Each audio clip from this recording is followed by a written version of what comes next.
नमस्कार, JSP digital group of institutes Nare campus. मी तुमचा host PB. आजच्या या मुलाखत सत्रामध्ये तुमच्या सगळ्यांचं स्वागत करतो. आजच्या या सत्रासाठी आपले इथे हजर आहेत माननीय श्री वसंत अंकारे सर.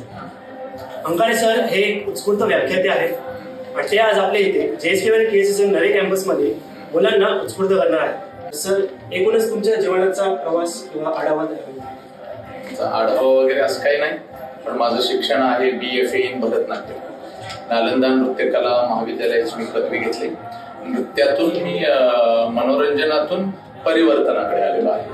म्हणजे आता संपूर्ण महाराष्ट्र आणि भारतभर आपण प्रबोधन नाही, प्रबोधन हे फक्त कानापर्यंत पोचतं, परिवर्तन हे काळजाच्या तळाला जातं. तर आता प्रबोधन नाही, प्रबोधनाच्या पुढचं एक पाऊल ज्याला परिवर्तन म्हणतात ते परिवर्तन.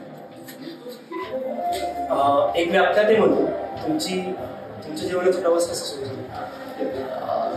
नालंदातून मी डिग्री घेतली BFA इन भरतनाट्यमची. आणि जेव्हा मला कळालं की मनोरंजनातून माझ्या युवकांचं फक्त या कलेतून नृत्यातून फक्त मनोरंजन होतं आणि मनोरंजन हा एक आपल्या आयुष्याचा भाग आहे आणि परिवर्तन हा आपल्या आयुष्याचा गाभा आहे. कलेतून मनोरंजन तर झालंच पाहिजे, पण परिवर्तन होणं गरजेचं आहे. म्हणून मी कलेतून विचार मंचावरती आणि आता मुलांच्या मनोरंजनाबरोबर परिवर्तन या. तुमच्या मते इंजिनिअरिंगच्या 4 वर्षात मुलांमध्ये जे परिवर्तन होतं त्याला ते कसे सामोरे जाईल?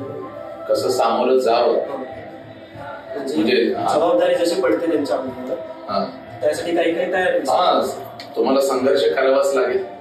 मेहनत प्रश्नच नाही. येणाऱ्या प्रत्येक संकटांच्या वरती तुम्हाला मात करावी लागेल आणि त्यासाठी तुम्हाला काय करावं लागेल? तुमचं शरीर आणि तुमचं मन खंबीर असलंच पाहिजे. शरीर आणि मन खंबीर असलं की येणाऱ्या प्रत्येक संकटाला तुम्ही सामोरे जाऊ शकता. झालंय काय, आता तुम्ही मार्कांचा ढीग प्रचंड वाढवलाय, पण त्या मार्कांच्या ढिगाऱ्यामध्ये तुमचं जे मन आहे आणि तुमचं जे शरीर आहे याकडे तुम्ही आत्ताचा युवा लक्ष देत नाही. आलं लक्षात?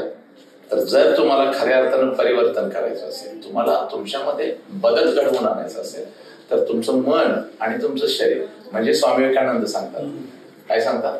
मन, बुद्धी आणि मनगट.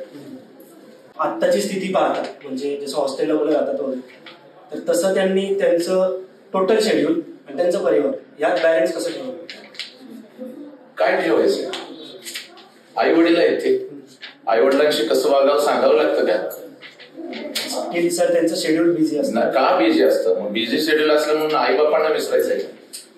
इथंच तर गोळ झालाय. कारण तुमच्यातला माणूस मरत चाललाय. तो माणूस जागा करा, सगळ्या प्रश्नांची उत्तर मिळेल. तुमच्या मते सर, आता मुलांना घरातून स्वतंत्र व्हायचं असतं, मुक्त व्हायचं असतं, तर त्याविषयी तुम्ही काय म्हणता? काय नाही व्हायचं.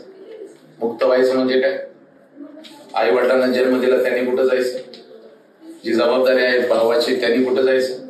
मुक्त व्हायचं आहे म्हणजे तुम्हाला काय जग मुठीत घ्यायचं आहे, पण कोणामुळे जग मुठीत घेत आहे? ते जर परिवार नसता तर तुम्ही असता का? मुक्त होऊ शकत नाही.